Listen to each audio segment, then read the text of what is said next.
Welcome to the deep dive. Today, we are really plunging into some incredibly dense, but honestly, utterly fascinating source material. We are. It's from the collected works of Alice Bailey. Right, and we're going to explore these principles of esoteric philosophy, inner development, and some really, mind bending ideas about the structure of existence itself. Well, it's definitely a rich vein, isn't it? Yeah. Kind of hidden wisdom tradition.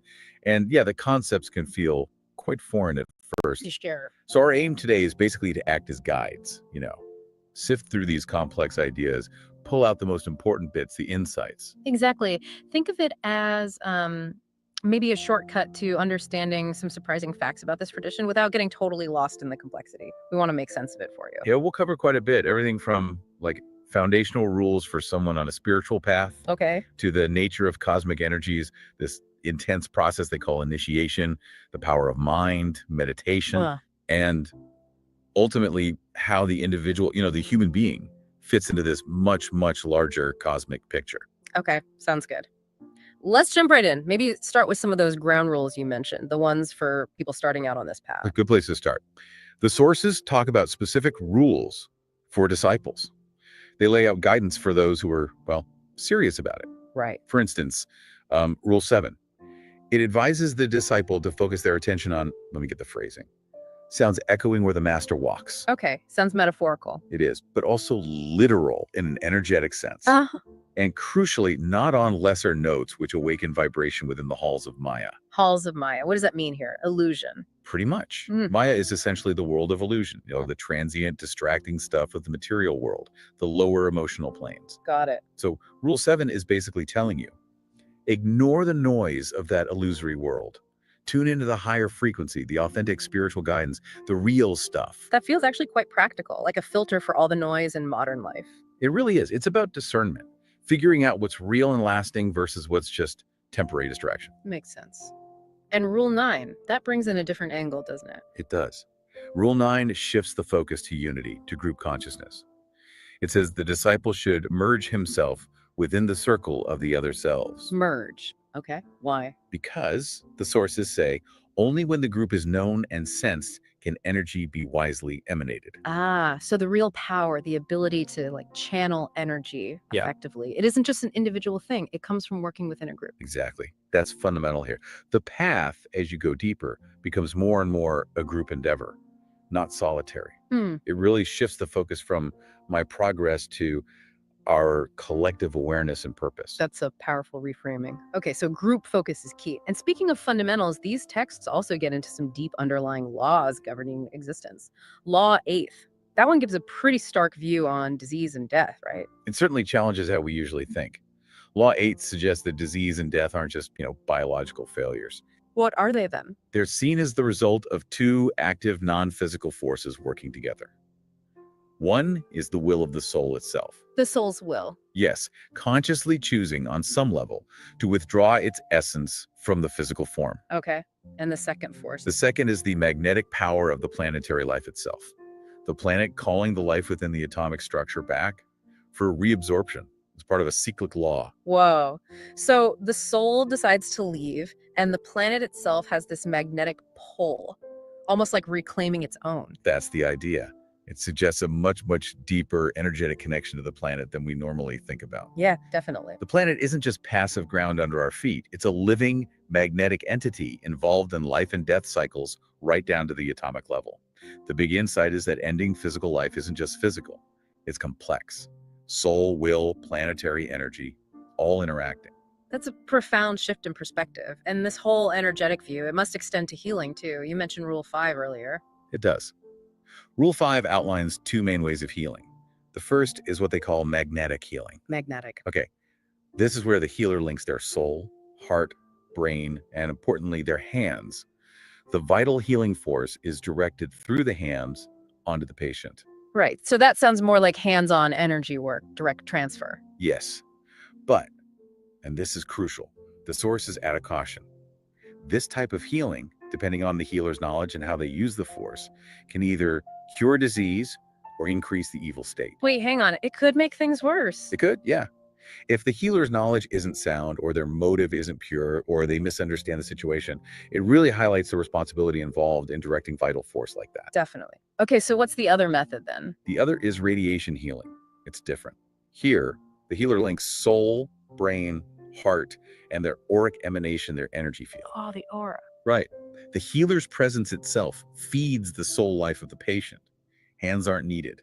The healer's aura, if it's flooded with soul energy, radiates outwards, and the patient's aura kind of responds to that higher vibration. So radiation is maybe higher, less physical, working soul to soul via the energy field, while magnetic is more direct, physical contact, maybe riskier depending on the healer. That's the core distinction they make.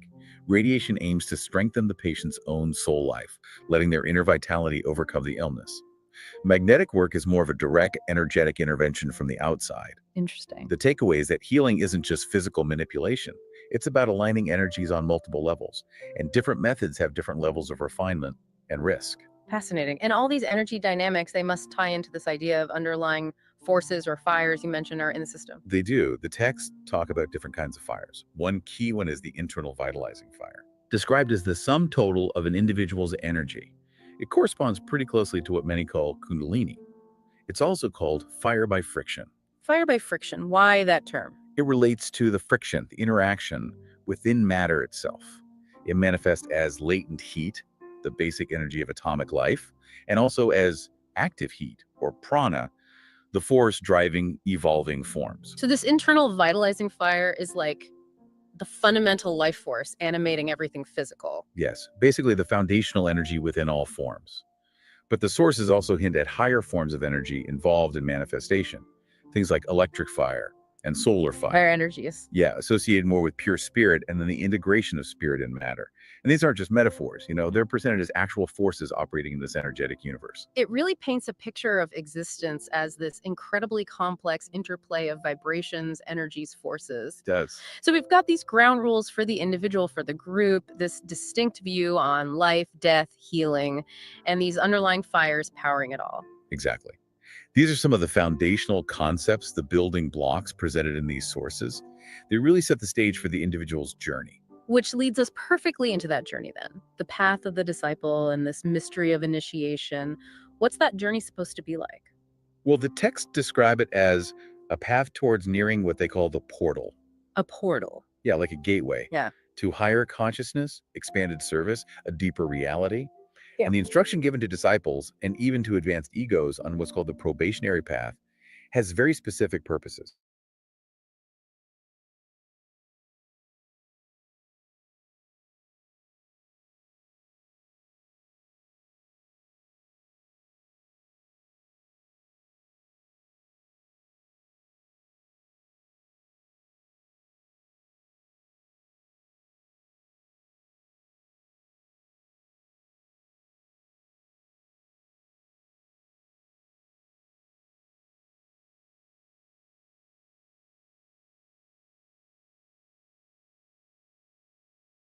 That's right. So the testing is very practical. Can you work with others? Are you ready for certain tasks? Is your inner wiring for higher consciousness actually starting to come online? It's not just about book learning then. It's about demonstrating capability and energetic alignment. Precisely. And a central piece of this whole path is understanding the relationship between the personality, the everyday you, and the ego, or higher self. Okay, how do they relate? Well, the ego exists on its own higher plane. It consciously realizes its relationship to the master, to the spiritual hierarchy. The goal is to bring that higher consciousness, that egoic perspective, down into the personality, to let it permeate and eventually control the everyday self. And this higher self isn't limited by our usual sense of time and space. No, the texts are clear on that. The higher self knows the future as well as the past, and it actively works to guide the personality towards the desired spiritual outcome. Guiding from a higher vantage point. Exactly. And it also works in groups, information with other egos on the same ray. Ray, what's that? A ray is like a fundamental energetic stream or quality that determines one's core spiritual nature. Egos on the same ray work together, and the more advanced ones help the less developed egos within that group. So even at that higher soul level, it's still a group thing, coordinated by masters and adepts. Absolutely.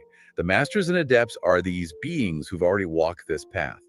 They supervise groups of egos organized by Ray, by when they individualize their level of attainment.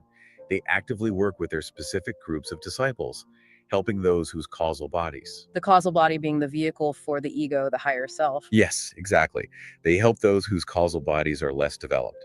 The hierarchy isn't just a concept, it's described as an organized, active spiritual force guiding evolution. It sounds very structured, very conscious, and the culmination of making significant progress on this path. Yeah. That's initiation, right? This is where the texts get really vivid, almost intense. They really do. Initiation is described using this powerful image. Fire descends from heaven. Fire from heaven, literal fire. Well, it's described as more than just symbolic. It's an electrical force, apparently applied using a special rod, wielded by the initiator figure. A rod. Wow. And this force passes through the initiator, then through three others involved in the ceremony, then the initiator's sponsors, and finally, it descends through the initiate's own body centers. That sounds incredibly powerful, maybe even overwhelming, like a massive energetic download. It's described exactly like that, a stupendous moment. It brings this literal realization that God is a consuming fire. Consuming fire sounds destructive. But it's described as a purification, an intense, non-destructive blue-white flame that tries the initiate's work, like testing metal in a forge. It's a fiery trial, yes, but meant to purify and accelerate development, not destroy. Okay, purification and acceleration. And this intense process has lasting effects, even physical ones. Yes, the texts outline four main effects of applying the rod, and they're said to be permanent changes in the initiate's various bodies. First, it helps align the physical, emotional, and mental bodies with the causal body, the egoic body. Making them more integrated, more receptive to the ego's guidance, maybe allowing for continuity of consciousness, like remembering across different states. Exactly that. Better alignment, better communication, potential for unbroken consciousness. Second, this intense stimulation. It leads to increased activity, often inner strife, as the system purges old stuff. Strife, like conflict. Yeah, inner conflict as undesirable subtle matter is eliminated, making space for new, better material to be built into the subtle bodies. Think of it like a spiritual detox combined with an energetic upgrade. Okay, purification and rebuilding. What else? What's the third effect? Third, there's an enormous boost in powers for service, an intensified nervous energy. The initiate can suddenly access reserves of force and capability they never knew they had. More capacity for action, for service. Right. And fourth, it significantly improves the physical brain's ability to respond to the higher self, makes it more receptive to subtle impressions from higher planes. The actual physical brain becomes a better tool for the soul and intuition. That's amazing. It's a key part of the upgrade. So let's recap. Aligning the bodies, purifying them, increasing power for service, and upgrading the brain's receptivity. What's the ultimate point of all this? The goal of initiation and this whole unfolding process? The texts state the ultimate goal is, well, quite profound. It's about eliminating the densest subatomic matter from the subtle bodies, rebuilding them with the highest grade substance available on each plane. Okay. This leads to gaining conscious control over all these energies, achieving continuity of consciousness, so remembering who you are and what you're doing across sleep, death, different planes, and ultimately being able to function consciously and simultaneously on three planes of existence with full inner realization. That's radical. A complete transformation. Mastery over multiple dimensions of existence. A complete integration and control of consciousness, spanning the subtle and physical levels. That's the aim. Which brings us nicely to the nature of consciousness itself, the mind, and these subtle bodies we've been touching on. The sources really emphasize the importance of manas, right? The mind. They do. Manas is described as the key to the fifth kingdom of nature. The fifth kingdom being the spiritual kingdom. Exactly. Just like instinct is seen as the key that lets the animal enter the human kingdom, manas, the mind principle, is the key for the human being to enter the spiritual kingdom. So mind isn't just about thinking like we normally consider it. It's an evolutionary tool, a specific gateway to higher states. That's how it's framed.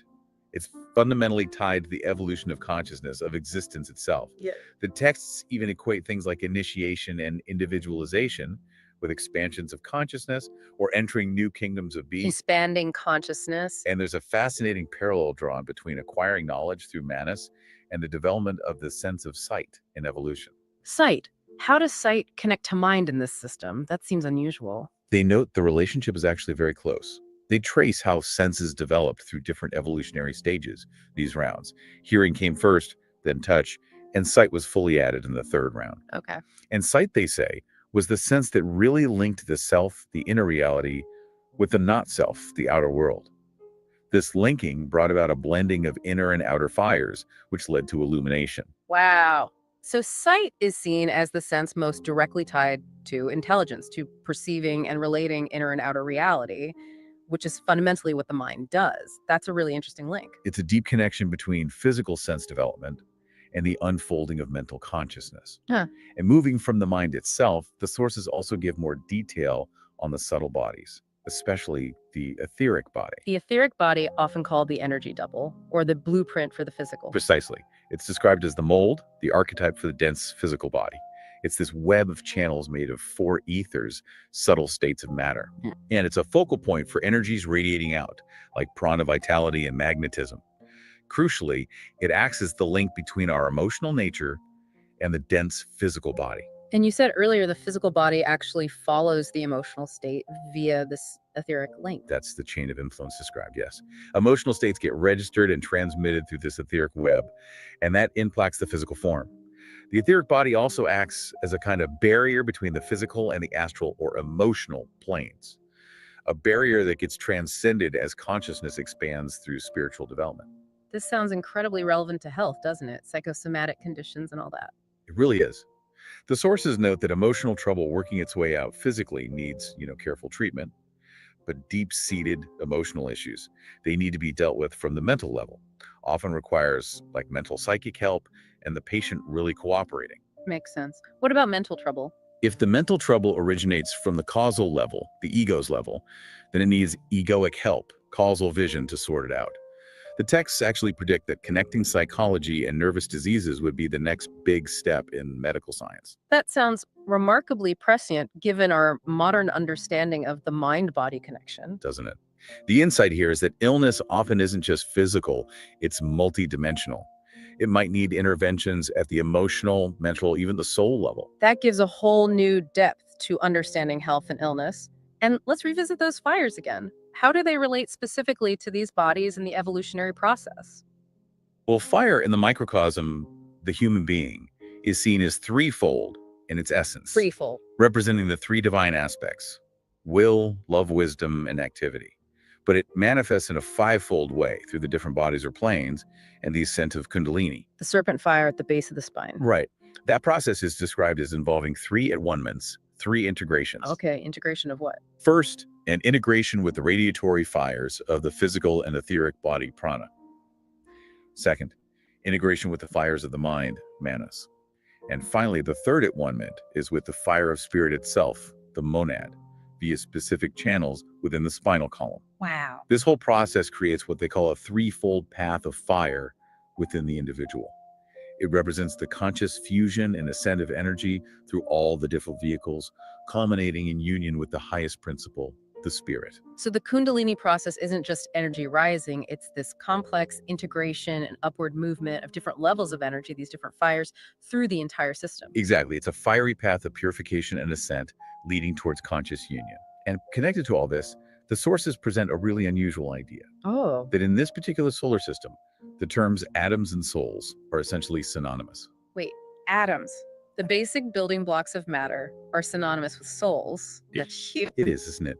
They state this is because of a specific blending in our solar system of the primordial ray representing active intelligent matter and the divine ray of wisdom, So it's specific to here. apparently. Mm. They contrast it with the previous solar system where atoms were synonymous with mind, and the next one where they might be synonymous with pure spirit. Mm. The insight, I think, is that in our particular cosmic setup, the fundamental units of existence, the very atoms, are inherently ensouled. They carry the principle of soul within them. That gives a whole new meaning to ensouled matter. It implies purpose, consciousness woven into the fabric of reality, right down to the most basic level. It really highlights the specific quality and purpose of evolution here, the integration of spirit and matter through developing consciousness. Okay, so given how important the mind is and these subtle energies, What are the practical tools for actually working with them? Meditation seems pretty central in these texts. Oh, absolutely. Meditation is described as the fundamental basis for all occult growth. Not just a technique, but like a period of silent gestation where the soul quietly expands its influence. Gestation, like growing something internally. Exactly. The text even recommends specific daily periods: sunrise, midday, sunset. And they note that increasing the duration of meditation with real focus and power is a key sign of readiness for entering more advanced spiritual schools. So it's a core discipline, essential for growth.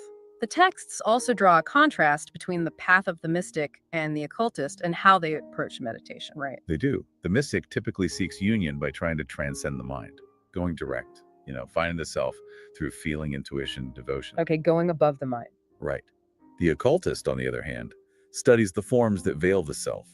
They use the mind rigorously, both on concrete details and abstract principles. They aim for the same goal union, but they get there by systematically understanding and eliminating the sheaths, the subtle bodies, through knowledge and control. They meditate on the form until the form itself dissolves, leaving only the life within. So one goes above form using heart and intuition, the other goes through form using the trained mind. That's a good way to put it. Two different methodologies, suited to different spiritual temperaments, ultimately arriving at the same realization. And they mention that the influence of the seventh ray, the ray of form, organization, ritual, actually facilitates the occult path in particular during this era. Interesting. And the sources talk about using specific forms in meditation, not just general visualization, but actual forms. Yes, exactly.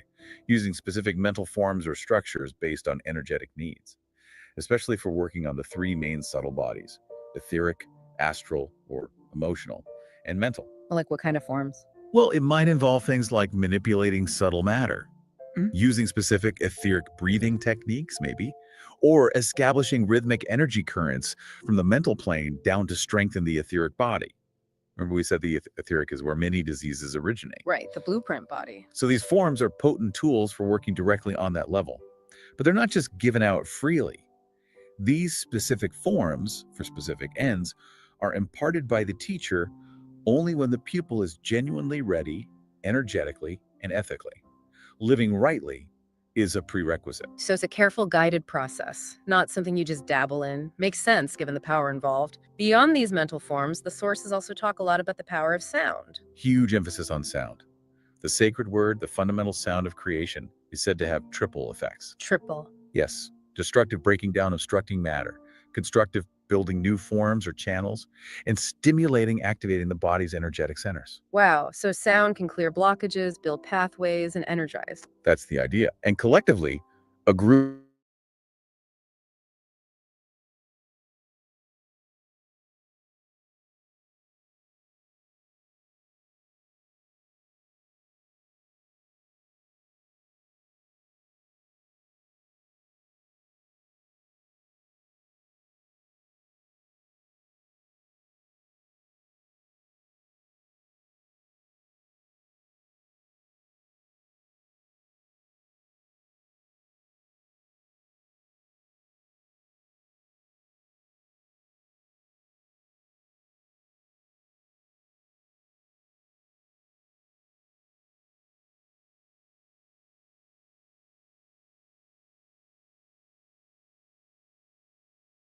conditions required are just extraordinary.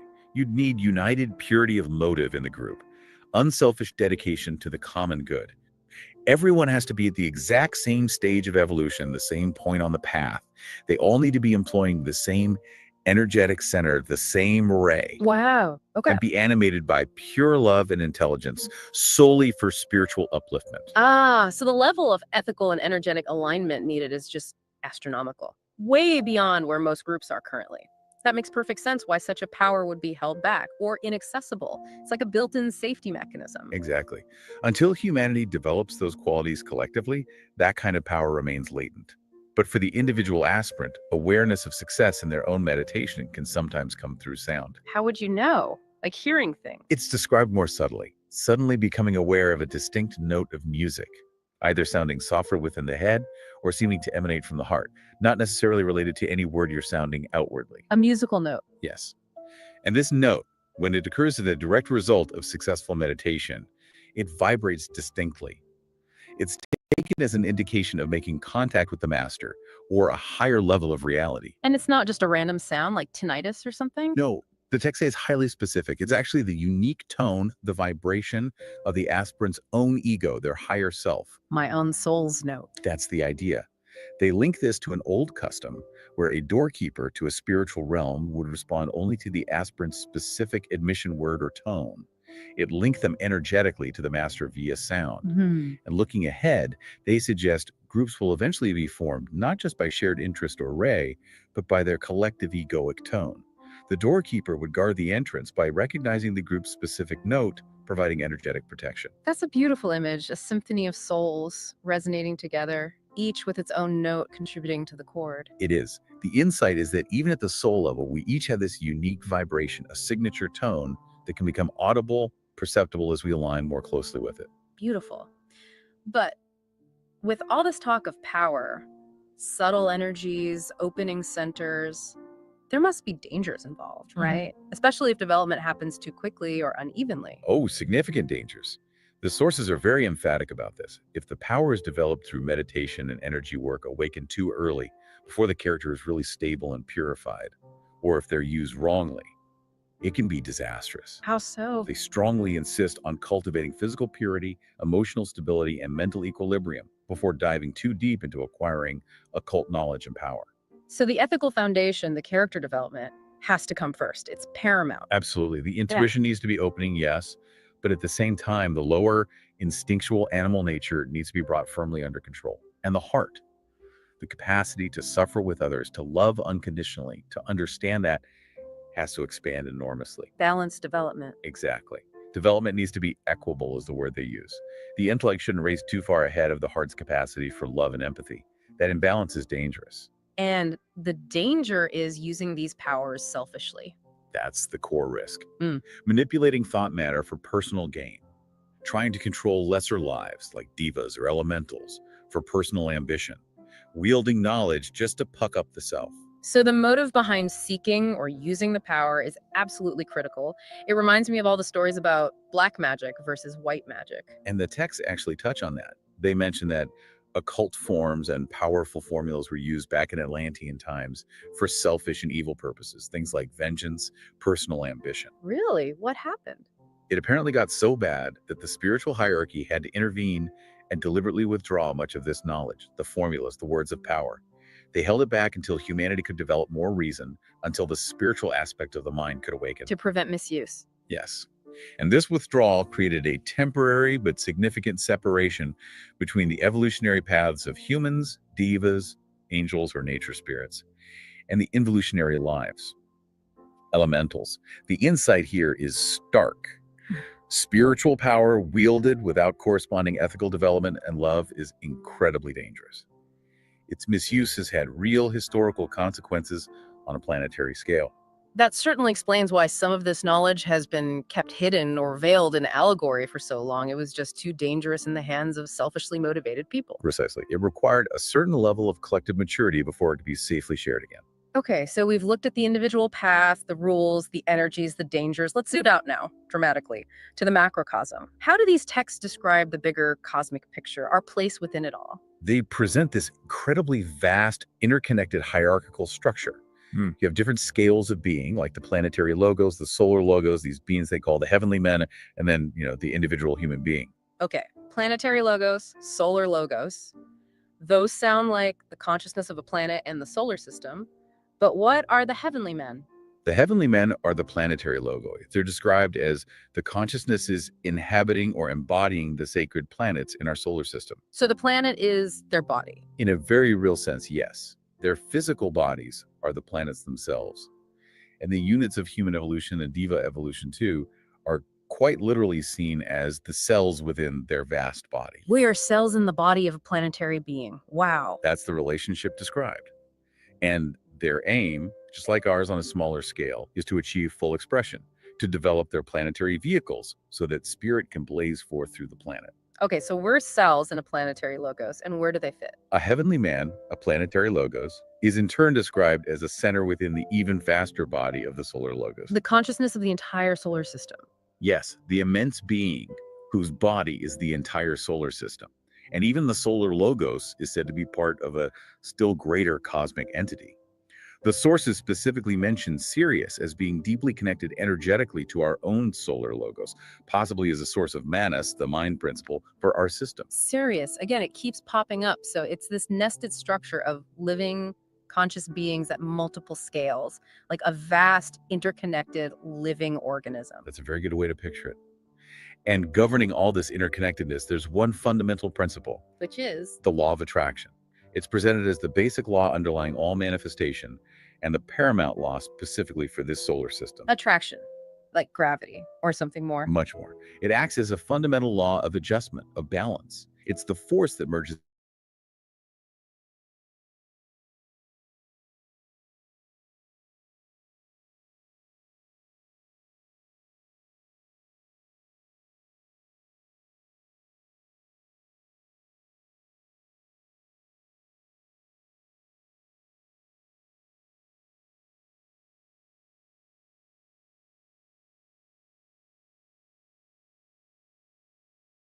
Then there's the law of progress in the vegetable kingdom, governing how plants respond to stimulation, develop sensation, and interestingly, the law of service. Service for atoms. Yes, it describes how an atom identifies with the interest of the group it's part of, negating its own separate material interests to become responsive to the larger group life. It shows that even at the most fundamental level, cooperation and group focus are keys to progress. Even atoms practice service. It's Yeah. mind blowing. What about repulsion? You mentioned that earlier. Seems counter to attraction being paramount. It does seem counterintuitive at first, but it's framed differently. The law of repulsion described here isn't just pushing away randomly, it's seen as a subsidiary aspect of attraction. How does that work?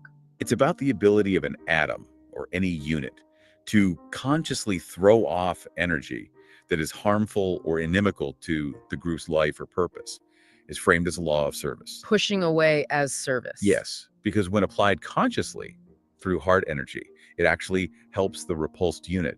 It drives it closer to its own center, helps align it with its own proper path or group. It's related to the psyche, the soul aspect, the Vishnu aspect, the preserver, and emanates from the heart of the sun. So it's like tough love energetically.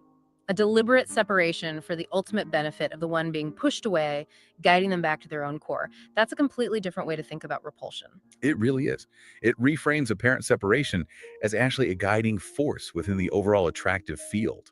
And all of this, all these laws operate through cyclic evolution. Cycles. Yes, cyclic evolution is described as the fundamental method for gradually adjusting matter to spirit, allowing spirit to express itself adequately through form across the entire cosmos. The life cycle of our solar system itself, called the sun, is compared directly to a human life cycle. And the ultimate goal of this cosmic cycle. Full self-consciousness, Mm. conscious realization of the self at every level, from atom to logos. This leads to liberation, which happens when the electric fire, pure spirit, and the fire by friction, conscious matter, are consciously fused together into solar fire within the being, whether it's a human or logos. That conscious fusion again, achieving mastery. The sources also mention specialized training centers, but at a planetary level, planetary schools. Yes, planets aren't just lumps of rock. They're seen as vast schools, each specializing in developing certain aspects of consciousness or a particular energy work. Like what? Examples. Okay, so Uranus is described as a school for occult magic and working with cosmic etheric prana, Earth. Earth is called the school of magnetic response, or sometimes graduates of painful endeavor, Painful endeavor. Sounds about right for Earth. doesn't it? It's seen as the place for the adjudicator types, those learning to balance opposites, often through struggle. And graduates are apparently tested on the third subplane of the astral plane, a plane known for illusion and glamour. Seems fitting. Definitely resonates. What about other planets? Vulcan is the school for the fiery stones, related to the will aspect. Jupiter is for beneficent magicians, learning to wield quadruple force and work with the law of supply. Mercury is for the sons of aspiration, focusing on intuition and the higher mind. Each offers a specific curriculum, essentially. A cosmic university system. And there's something about consciousness expansion leading to planetary radioactivity. How does that connect? Yes, the texts say that when a planetary logos undergoes an initiation,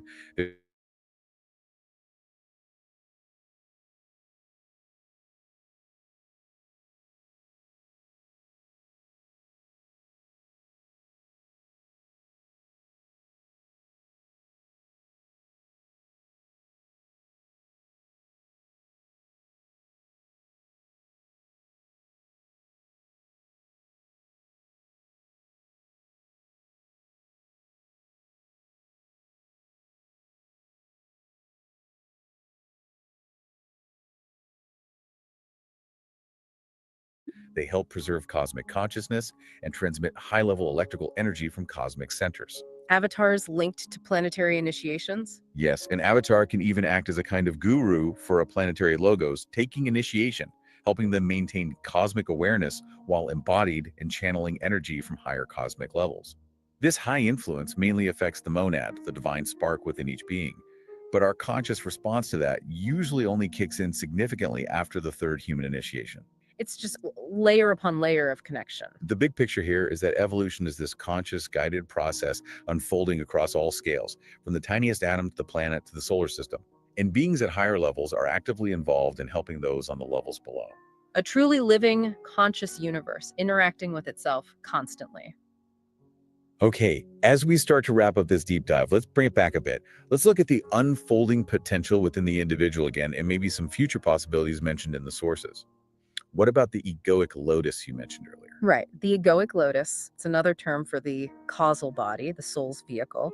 It's described as having petals that unfold over time. Like a flower blooming. Exactly. And how quickly these petals unfold and how the internal fires associated with them are stimulated depends on the individual's monad's ray, their fundamental spiritual quality, and also the sub-ray of their causal body. So it's specific to each person. Very much so. Unfoldment is slow at first, but then it accelerates dramatically once the individual makes conscious effort towards spiritual growth. Can it unfold unevenly? Yes, absolutely. Which explains why someone might show specific psychic powers or unusual capabilities in one area, even if their overall egoic development, their general maturity, seems maybe less advanced. Some petals might open faster than others. That makes sense. And what do the petals do? They act as conduits, transmitting energy. Some petals transmit energy related to the lower self, the personality. These are the knowledge petals. Others transmit energy directly from the love wisdom petals. And eventually, the innermost petals unfold, transmitting energy from the monad itself, the sacrifice or will petals. Knowledge, love, will. Right.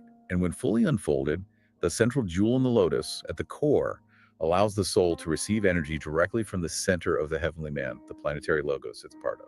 So the lotus is literally the vehicle for integrating all these energies from personality, soul, spirit, and connecting the individual soul right into the larger cosmic being. It's the symbol and the mechanism for the soul's conscious unfoldment and its connection back to the divine source and the greater life it's part of. Amazing. And looking towards the future, the texts talk about occult schools returning, making this kind of knowledge more accessible again.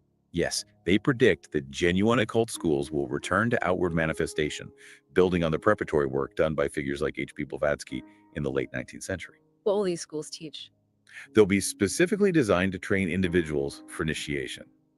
The teachers will focus intensely on practical things, meditation techniques, conveying actual occult facts directly, not just theory, developing telepathy, learning to communicate consciously with the causal body, and even methods for retrieving memory of past lives through trained mental processes. Wow, that sounds like a really rigorous, practical curriculum for accelerated inner development, not just philosophy. Definitely practical. Yes. Service will be rigidly demanded of every single pupil, not just encouraged, but required for progress. Service as a requirement. Yes. And interestingly, each pupil's progress will be charted, presumably energetically, Yeah. and made available only to that pupil Only to them. to provide clear personal feedback on where they stand and what they need to work on. But crucially, to prevent comparison, jealousy, or competition between students. It keeps the focus internal. A very structured path, but also deeply personal and non competitive. It reflects the broader idea that hierarchical progress is always ongoing. Lives, consciousness, move from one kingdom or hierarchy to the next higher one. It's a continuous transfer of consciousness and realization. Always moving forward. The sources also mention our solar system being of the fourth order. What does that imply for these evolutionary paths? Right, the fourth order system. It means that out of potentially 7 main paths of evolution available at higher cosmic levels in this specific solar system, they eventually consolidate down to 4 main paths for those who achieve liberation here. Okay. And what about those paths? Well, there's a specific mention of path 4. Those on this path achieve their goal primarily through devotion and activity, but they might lack the full development of Manas, the higher mind principle, within this system's cycle. So what happens to them? They are said to go to Sirius after liberation here Sirius again. Why there? for further stimulation, to receive what's described as a spark of Mahadic electricity, presumably energy related to the Manus principle, to complete that aspect of their development before they could rejoin the mainstream of cosmic evolution. So even after achieving liberation from the human kingdom here, the journey continues. There's still further training, integration into larger cosmic processes, maybe involving other star systems like Sirius, which keeps coming up as important. The scope just keeps expanding. The evolutionary journey described is just vast. It continues far, far beyond what we can easily conceive of as human. And at the very highest levels, the texts use imagery like the completed chord, the final vibration carrying the essence of the entire cycle, what is to be, and the ultimate retirement of the three, The three, like the three aspects of the logos: will, love, activity. presumably. Their retirement within a point of peace when the ultimate boundary, the triple ring pass knot of manifested existence itself, finally dissolves. A powerful image. The entire cosmic cycle reaching its absolute conclusion, dissolving back into the fundamental silence and peace from which it all arose. It's a glimpse into the ultimate stages of logoic evolution, of cosmic dissolution and return to source. Wow. Okay. Huh. We have covered an enormous amount of ground in this deep dive. I mean, from basic rules for an aspirant, the nature of energy and healing, the intensity of initiation, all the way to these vast cosmic hierarchies, the laws governing them, the role of mind, sound, meditation, and this incredible potential unfolding within us and around us. It's truly a complex, deeply intricate view of an esoteric world these sources offer. The emphasis is consistently on rigorous inner development, the conscious pursuit of expanding consciousness, and this profound interconnectedness of all life across multiple planes, multiple hierarchies. It's definitely a system that radically challenges our everyday conventional understanding of reality, doesn't it? It firmly places our human journey within this much grander living cosmos filled with conscious beings and subtle energetic laws. Absolutely, it shifts the perspective entirely. So, thinking about all this, what does it really mean for you listening to this right now? Maybe the key to truly understanding these vast cosmic processes, these laws of attraction, these immense cycles of evolution, maybe it lies not just in looking outwards, not just at the stars and planets as distant, separate objects. What are you suggesting? Well, maybe the real key is also looking inward. The sources talk so much about latent fires within us, about tiny energetic structures called spiralae within our very atoms, about the unfolding petals of our own egoic lotus. What if recognizing that we are, in a very real, literal sense, microcosms reflecting the macrocosm? What if that's the key to unlocking these mysteries? Seeing the universe not just out there, but reflected, active within ourselves. Exactly. What possibilities does that open up for our own lives, for our potential for conscious evolution right here, right now, when we start to perceive it that way? That's definitely a question worth pondering. What happens when the inner and outer universe start to resonate? A lot to think about.